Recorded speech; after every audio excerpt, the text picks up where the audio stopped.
Good morning friends. 2024 का जो संसदीय चुनाव है उसका पहला चरण खत्म हो चुका है। अब दूसरे चरण के लिए प्रचार चालू है। दोस्तों, मैं आपका वीडियो सीरीज मतदाता समझो, सोचो और जागो सीरीज में हार्दिक स्वागत करता हूं।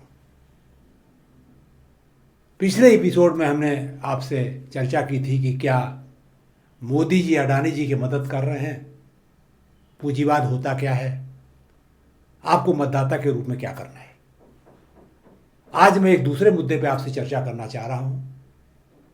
वो है राजनीति और भ्रष्टाचार का नापाक गठबंधन, जिसकी वजह से हमारी लाइफ खराब हो रही है।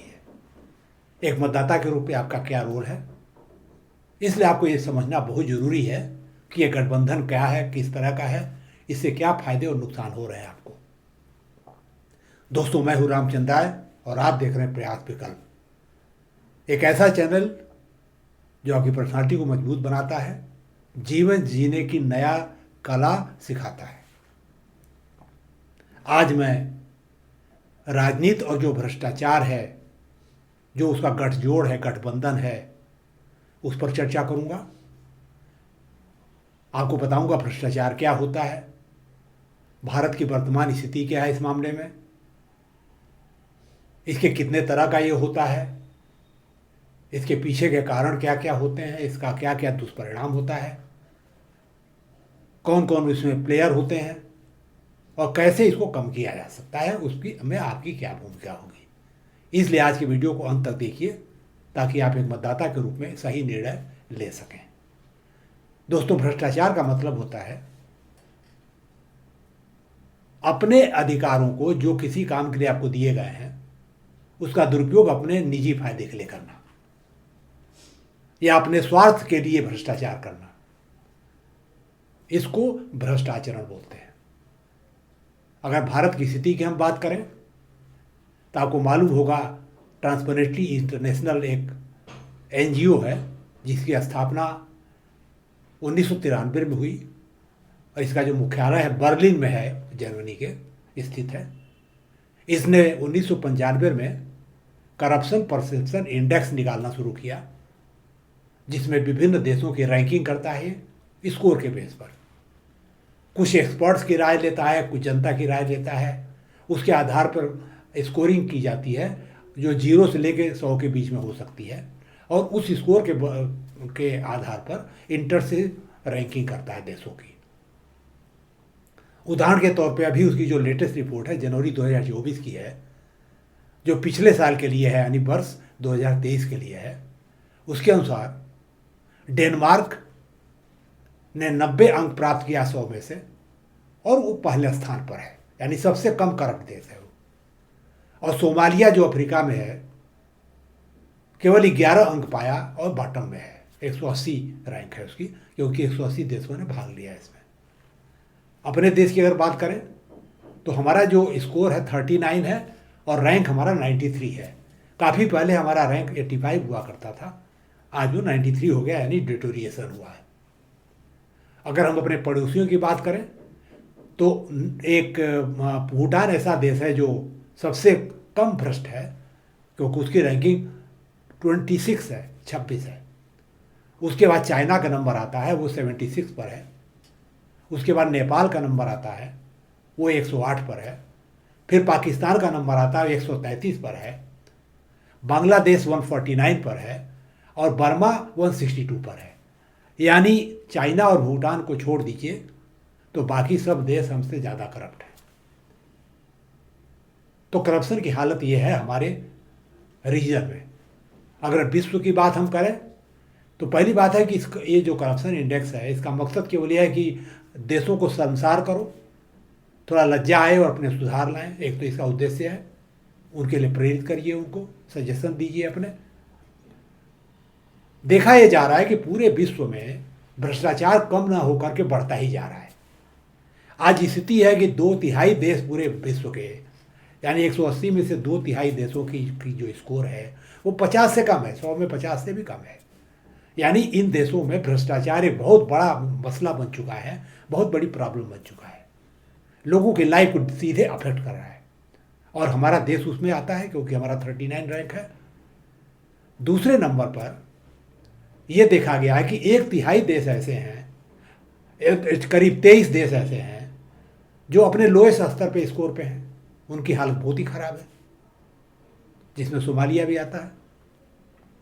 एक चीज और देखा गया है कि सारी सरकारें, चाहे वो प्रजातांत्रिक हो चाहे तानाशाह हो, न्यायपालिका को कमजोर करना चाह रही हैं, क्योंकि न्यायपालिका ही है जो उनके बीच में आती है, आड़े आती है उनके कुकर्मों के, तो उसको कमजोर करना चाहती हैं, उसकी स्वायत्ता को खत्म करना चाहती हैं, दखल अंदाजी करना चाह रही हैं। हिंदुस्तान भी इसका अपवाद नहीं, हम लोग बहुत दिन से ट्राई कर रहे हैं कि न्यायपालिका को सरकार के अंदर में लाया जाए, हस्तक्षेप बढ़ाया जाए उसमें, और न्यायपालिका पूरे जोर से लगी हुई है अपनी स्वतंत्रता को बनाए रखने के लिए, लेकिन रस्साकसी चल रही है।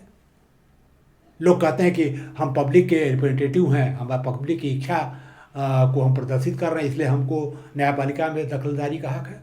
सवाल क्या आपने पब्लिक से कहा कि वोट लिया था कि मैं न्यायपालिका को अपने अंडर लाऊंगा? तो ऐसा नहीं कि अगर आप चुन लिएगा तो जो मर्जी करोगे। न्यायपालिका को स्वायत्त होना बहुत जरूरी है ताकि वो नौकरशाही पे, सरकार पे नियंत्रण रख सके, उनके आदि तानाशाह बिहेवियर पर कंट्रोल रख सके। दोस्तों, ये जो स्थिति है भारत की, वो भ्रष्टाचार को लेकर के है।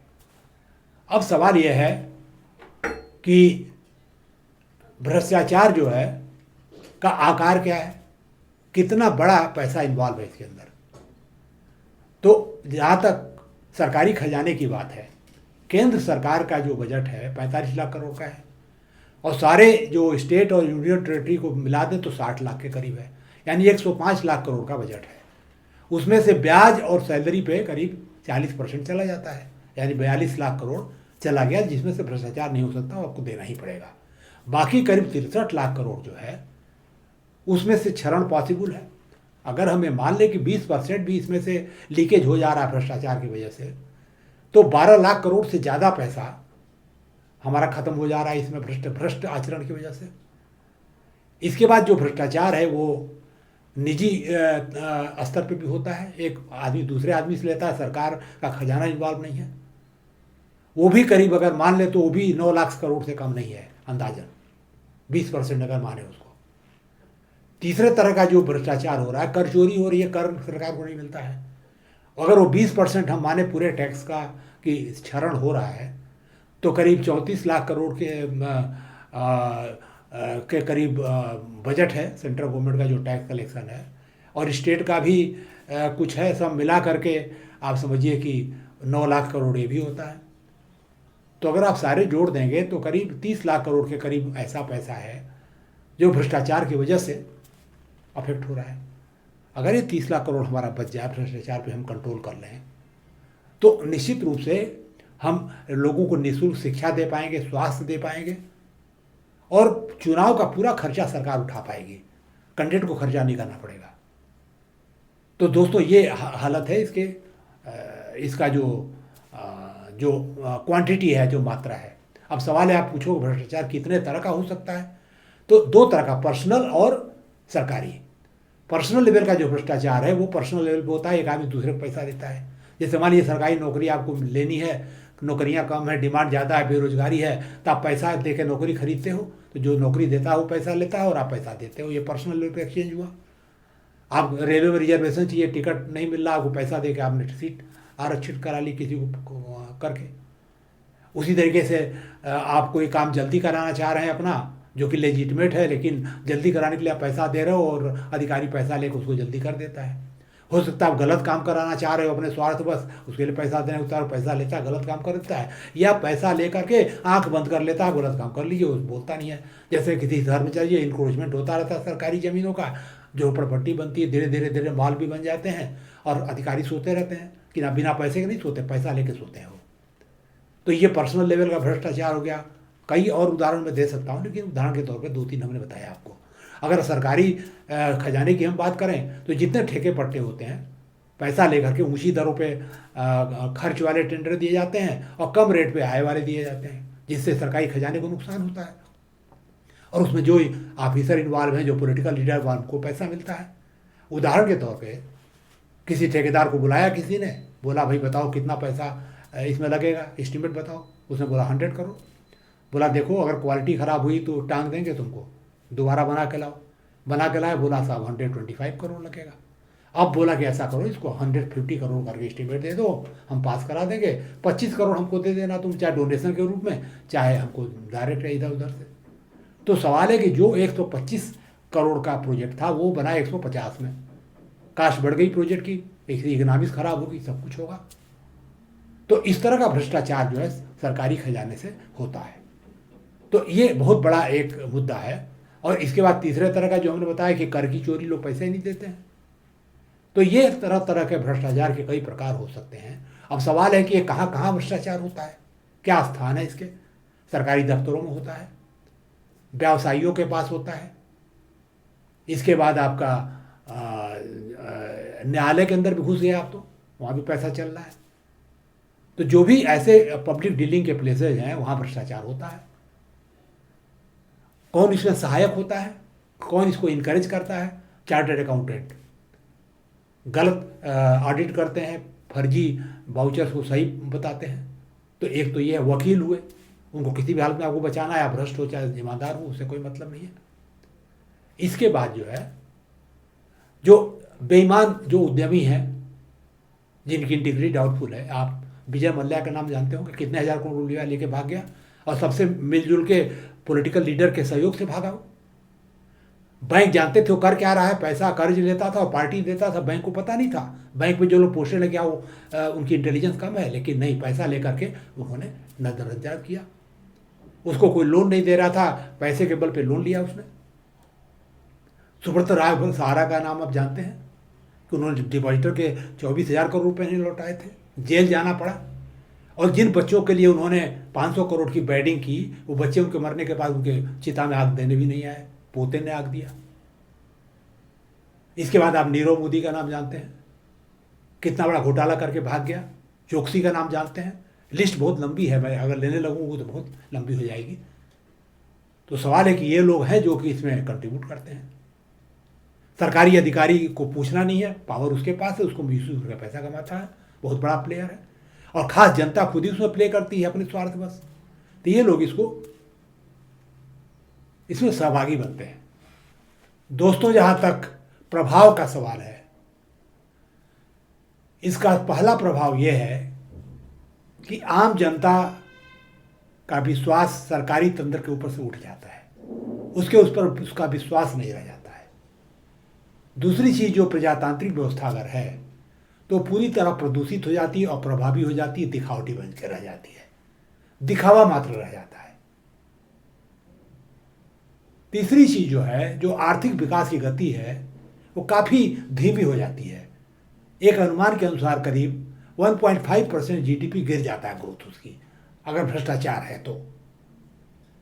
अगली चीज, इसकी वजह से भयंकर आर्थिक विषमता पैदा होती है। जैसा कि हम अपने देश में देख रहे हैं कि 1% लोगों के पास 53% प्रॉपर्टी है, आधे से ज़्यादा, और ऊपर के 10% को ले लें तो उनके पास 77% यानी 3/4 से ज़्यादा है। और नीचे के 50% जो है उनके पास केवल 4% प्रॉपर्टी है। तो इतनी आर्थिक विषमता है हमारे देश के अंदर, और ये इस भ्रष्टाचार का नमूना है। अगली चीज जो है, जो आर्थिक जो अपराध हैं उसमें बढ़ोतरी होती है। इसकी वजह से लोग देखते हैं कि लोग पैसा गलत कमा रहे हैं तो उनको लूटो, उनके ऊपर अपराध करो। इसके बाद जो है, गरीबों का जो टैक्स है का पैसा है उसका दुरुपयोग होता है इसके अंदर। आपको मालूम है कि जब से जीएसटी लागू हुआ है, 50% नीचे की जो संख्या गरीब है, जिसके पास 4% प्रॉपर्टी है, वो 60% जीएसटी दे रही है। और इस पैसे का दुरुपयोग भ्रष्टाचार के माध्यम से, लीकेज के माध्यम से लोग करते हैं। तो एक तरफ आपने जीएसटी लेके उसको गरीब किया और उसके बाद उस पैसे का दुरुपयोग किया, तो गरीबी और बढ़ती है इससे। उसके बाद सामाजिक तनाव पैदा होता है, इसकी वजह से अशांति पैदा होती है, विवाद बढ़ते हैं, पर्यावरण विषाक्त होता है, उससे हेल्थ खराब होती है, गरीबों पर ज़्यादा असर पड़ता है। जो शहरीकरण है अनियंत्रित और अनियोजित हो जाता है, शहर नारकीय बन जाते हैं, झोपड़पट्टी और ये है वो, प्रदूषण की वजह से। कानून व्यवस्था का डर समाप्त हो जाता है, क्योंकि पैसे के बल पर लोग खरीद लेते हैं पुलिस को भी, और न्यायालय में भी दिल्ली लेकर आते हैं वकीलों को पैसे देकर। लोग कर की चोरी करते हैं, ये प्रवृत्ति ज़्यादा बढ़ जाती है, क्योंकि लोग कहते हैं कि जब पैसे का दुरुपयोग ही सरकार को करना है तो मैं क्यों दूँ टैक्स, वर्ष तक बचा लेते हैं। तो ये बहुत बड़ा एक इसका दुष्प्रभाव पड़ता है। इसके बाद ईमानदारी से व्यापार या उद्यम करना कठिन हो जाता है, लोग इसलिए करना नहीं चाहते हैं। कितने इंस्पेक्टर को हम संभालेंगे, सब भाग भाग के रो जाएंगे हमारे पास। इसके बाद जो बैंक कर्मी हैं, वो लोग अपने कमीशन के चक्कर में ज़रूरत से ज़्यादा कर्ज दे देते हैं इंडस्ट्री को या व्यवसाय को, क्योंकि उसकी क्षमता नहीं है, इसलिए उसी बीमार पड़ जाता है, ओवर कैपिटलाइजेशन का शिकार हो जाता है। और जो बेईमान तरह के उद्यमी हैं, उन लोगों की चांदी हो जाती है। जैसे हमने बताया, विजय मल्ल्या और नीरव मोदी, चोकसी, सुब्रत राय, तमाम इस तरह की लिस्ट है। लोगों ने सिस्टम का फ़ायदा उठाया, पैसा फेंक करके सरकारी अफसरों को चुप रखा और अपना काम करते रहे। बैंक ने जानबूझ के उनको लोन दिया, फिर भी, जबकि उसका दुरुपयोग कर रहे थे वो, फिर भी लोन देते रहे राजनीतिक दबाव में आकर के। इसके बाद जो है भ्रष्ट जो ठेकेदार होते हैं, वो पैसे के बल पे ऊंचे दर पे टैक्स ले लेते हैं ठेका, और गलत गुणवत्ता का काम करते हैं, पैसे देके निरीक्षण भी करा लेते हैं, बिल भी पास करा लेते हैं। ईमानदार अधिकारियों का मनोबल गिर जाता है ऐसी सिचुएशन में, और आम जीवन खराब होता है। अब सवाल यह है कि भ्रष्टाचार होता क्यों है, इसके पीछे के बेसिक रीजंस क्या हैं, ये जानना हमको जरूरी है। तो पहली चीज, सतर्कता, संगठन कमजोर होता है, अप्रभावी होता है, हो सकता है भ्रष्ट भी हो। लोगों को पर्याप्त वेतन न मिले तो भी लोग उत्प्रेरित होते हैं भ्रष्टाचार करने के लिए। तीसरी चीज, जो हमारी न्याय व्यवस्था है इतनी खर्चीली और लंबी है कि justice denied, delayed justice denied हो जाता है, अप्रभावी है, लोगों का भय समाप्त हो जाता है। अगला है कि जो जनता है सो रही है, उसको कोई फर्क ही नहीं पड़ता है, उसको तो मंदिर मस्जिद में निपटा दिया गया है, जाति में फंसा दिया गया है, ये सब चीज़ों को समझती नहीं है। इसलिए आज के वीडियो का महत्व है कि आप समझिए कि हो क्या रहा है। गोपनीयता हर जगह बना करके उसका दुरुपयोग किया जाता है, जो चीज़ गोपनीय नहीं होनी चाहिए वो भी गोपनीय रखी जाती है। आफ्टर ऑल क्यों गोपनीय रखा जाता है? गोपनीयता जो है बहुत एक्सेप्शनल होनी चाहिए। कभी कभी तो राइट टू इन्फॉर्मेशन एक्ट में जो है गोपनीयता के नाम पे नहीं दिया जाता है।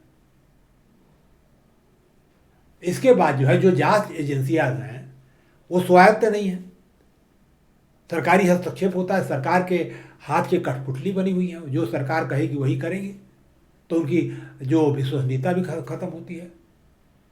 और जो नियंत्रण और निगरानी तंत्र है वो अप्रभावी रहता है। अब ये बताइए कि अगर बरगद का कोई पेड़ है, उसको आप उखाड़ना चाहते हैं, मान लीजिए बरगद के पेड़ का नाम भ्रष्टाचार है, तो आज पत्ते तोड़े जा रहे हैं और कहा से पेड़ उखाड़ लेंगे। पत्ते तोड़ने से पेड़ उखड़ेगा क्या? उसकी जड़ पे तो आप प्रभाव कर नहीं रहे हैं। किसी भी शहर में चले जाइए, तमाम मकान बने हुए हैं जो गलत तरीके से बने हुए हैं, बेतहासा पैसा लगा हुआ है। पूछिए कि कितना पैसा लगा है इसके अंदर, अरे पैसा आया कहाँ से? अब गैप मिले, काला धन मिले तो उस पर टैक्स लगाओ, नहीं दे तो जब्त करके इल्जाम कर दो उसको। तो इस तरह के चीज़ें हो रही हैं और आप कहते हैं भ्रष्टाचार खत्म होगा। भ्रष्टाचार खत्म कैसे हो सकता है? कहने से नहीं खत्म होगा, करने से खत्म होगा। अस्वस्थ प्रतिस्पर्धा होती है, अनहेल्दी कंपटीशन, और चूंकि लोगों को अपना भविष्य अनिश्चित लगता है कि वो बेरोजगारी है, तमाम चीज़ है, गरीबी है, तो उसको सुरक्षित करने के लिए लोग गलत रास्ता भी अपना लेते हैं, भ्रष्टाचार भी कर लेते हैं। आपको पता है कि जिस देशों में भ्रष्टाचार की स्थिति कम है, कम भ्रष्टाचारी है, जैसे डेनमार्क है, नॉर्वे है, ये सारी जगह, वहाँ शिक्षा मुक्त है, स्वास्थ्य मुक्त है, निःशुल्क है, लोगों को चिंता ही नहीं है, उसका भविष्य सुरक्षित है उनका हर तरीके से, तो क्यों भ्रष्टाचार करेंगे? लेकिन यहाँ हर चीज़ सुरक्षित है तो लोग भ्रष्टाचार करते हैं। जो प्रबंधन प्रणाली है और निगरानी प्रणाली वो अप्रभावी है। किसी के बच्चे के पर्सनालिटी में डिफेक्ट है, कमजोरी है, तो उसको पैसे से ढकना चाहता है, भ्रष्टाचार करके नौकरी दिलाना चाहता है उसको ज़बरदस्ती। आज राजनीति सेवा की नहीं व्यवसाय बन चुकी है, पूर्णकालीन राजनीति करने लगे हैं लोग। पहले लोग वकील थे जो थे साथ में राजनीति कर लेते थे, अब पता चला खाली राजनीति कर रहे हैं। तो ऐसे लोगों को पैसा चाहिए, कहाँ से आएगा पैसा? आज स्थिति यह है कि जो कमज़ोर वर्ग है उसके अंदर जो है कुंठा फैलती चली जा रही है इन सब चीज़ों को देख के। इसके बाद जो गरीबी है या भूखमरी है, इसकी वजह से लोग भ्रष्ट लोगों के हाथ की कठपुतली बन जाते हैं, गलत काम करते हैं, उनका इस्तेमाल करते हैं वो लोग अपने भ्रष्ट कारनामों में। इसके बाद जनसंख्या चूंकि हमारी ज़्यादा है, संसाधन कम है, असंतुलन है, तो अपना हिस्सा जो नहीं है वो भी प्राप्त करने के लिए लोग पैसा देते हैं, भ्रष्ट आचरण करते हैं।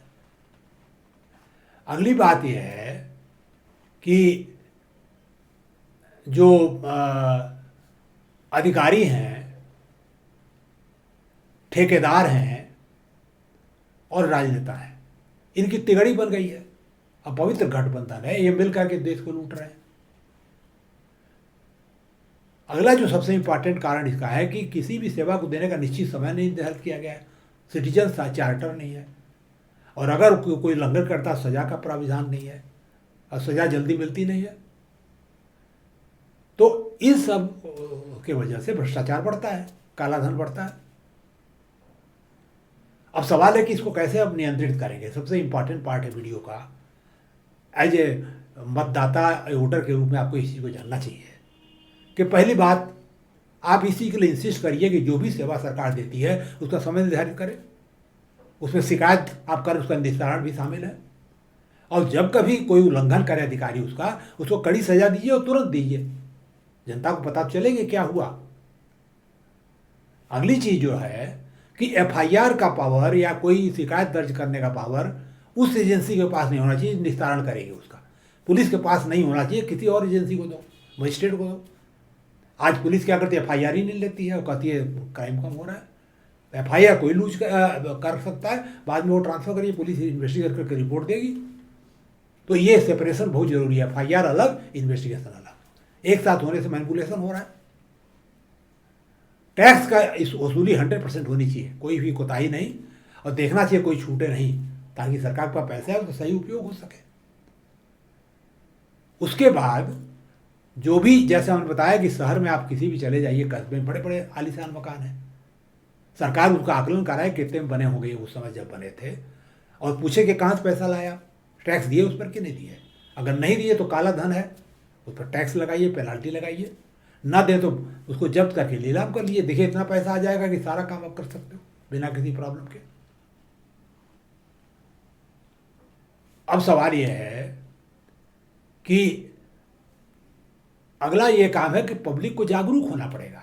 जहां देखे भ्रष्टाचार हो रहा है तुरंत वो उसकी शिकायत करे। और एक बात और है कि न्यायालय जो है 1 साल के अंदर फैसला करना चाहिए उसको। आज न्यायपालिका कहती है उनको स्वायत्त होना चाहिए, रहिए आप, लेकिन आप इंश्योर करिए कि साल भर के अंदर आपको फैसला देना है। जितने चाहे आप वकील रखिए, जितना चाहे आप जज रखिए, और सरकार का कोई नियंत्रण नहीं होना चाहिए न्यायपालिका के बजट पर। न्यायपालिका अपनी बजट खुद निर्धारित करेगी, सरकार को पैसा देना पड़ेगा, ताकि ये ना हो कि सरकार पैसा नहीं दे रही, मैं कर नहीं पा रहा हूँ, एक दूसरे पर दोषारोपण हो रहा है और जनता सफर कर रही है। दूसरी बात है कि न्यायपालिका हो चाहे अन्य वैधानिक संस्थाएं, सीएजी है, इलेक्शन कमीशन है, स्वायत्त होनी चाहिए, सरकार का कंट्रोल नहीं होना चाहिए इनके ऊपर, ताकि ये लोग सरकार पर कंट्रोल रख सकें। आज उल्टा हो रहा है।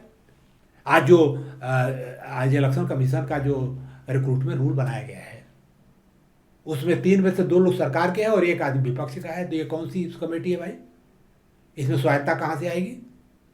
अपने मन का आदमी रखोगे, जो कहोगे वही करेगा वो। ये किसी छिपा नहीं है कि आईएएस ऑफिसर बड़े होकर के, रिटायर होकर के क्या चाहते हैं, और मिल गया तो करते क्या है। इसके बाद जो चुनाव खर्च है उसको सरकार को वहन करना चाहिए, बिल्कुल कैंडिडेट का पैसा नहीं लगना चाहिए, ताकि कोई भी आदमी खड़ा हो और चुनाव जीत सके। पार्टी जो भी खर्च करना चाहती क्राउड फंडिंग करे, अपने मेंबर से पैसा ले, 1 रुपया 2 रुपया 10 रुपया चलाए अपना खर्चा। और कारपोरेट डोनेशन तुरंत बंद होने चाहिए, किसी तरह का डोनेशन नहीं मिलना चाहिए। ये एक भ्रष्टाचार का जड़ है। अभी कारपोरेट बॉन्ड आया है, इसका देखें आप क्या क्या नतीजे आ रहे हैं सामने। लोगों ने अपराध किया और फिर डोनेशन दे दिया, लॉस में है डोनेशन दिए। क्यों भाई, क्यों आपने डोनेशन दिया, क्या मोटिव है उसके पीछे? और सांसद और विधायक निधि खत्म होनी चाहिए। 5-5 करोड़ रुपए आप दे रहे हो, 25 करोड़ 5 साल में दे रहे हो, ये तो करप्शन का डेन हो गया। इसकी वजह से आदमी पैसा खर्चा करेगा, इससे वसूलेगा। एक साइकिल बन गया है करप्शन का, इसको ख़त्म करिए। आप पैसा कमाने नहीं आए हैं, आप सेवा करने आए तो सेवा करिए। तो ये सबसे बड़ा भ्रष्टाचार का कारण है कि उनको पैसा मिल रहा है, अपने रिकमेंडेशन पे काम कराते हैं और अपना कमीशन फिक्स करते हैं। तो दोस्तों, मैंने आपको बताया इस वीडियो में कि 30 लाख करोड़ बच सकते हैं अगर भ्रष्टाचार पे हम प्रभावी नियंत्रण कर लें। मेरी समझ से 30 लाख करोड़ अगर हैं अतिरिक्त आपको मिले हैं तो निश्चित रूप से शिक्षा भी आप निःशुल्क दे सकते हो, स्वास्थ्य सेवा भी दे सकते हो और चुनाव की फंडिंग भी कर सकते हो।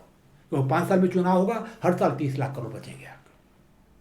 दोस्तों, इन्हीं शब्दों के साथ मैं आपसे कहना चाहूँगा कि अगर आप वोट देने जा रहे हैं तो अपने कैंडिडेट जो भी उससे पूछिए ये सब चीज़ें कि भ्रष्टाचार खत्म करने के लिए क्या ये सब चीज़ें करने को तैयार हो जो हमने आपको बताया अभी। अगर तैयार हो वोट दीजिए, नहीं तैयार हो तो आप नोटा दबा दीजिए, कोई दिक्कत नहीं है। पता तो चले राजनीतिक पार्टीज को कि जनता जग गई है, जनता को बेवकूफ़ हम नहीं बना सकते। रेवड़ी बांट करके गरीबी नहीं दूर होती है, होनी होती तो अभी तक हो गई होती।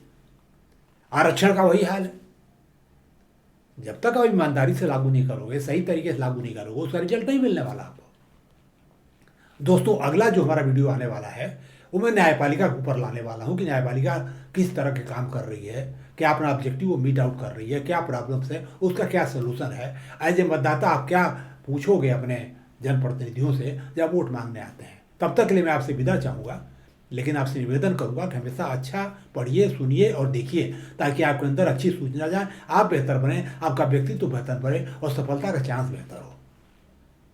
दोस्तों, उम्मीद है कि वीडियो आपको पसंद आया होगा। आप इसको अपने दोस्तों के साथ शेयर करोगे और हमारे इस यूनिक चैनल को सब्सक्राइब जरूर करोगे। हमें सुनने के लिए बहुत बहुत धन्यवाद।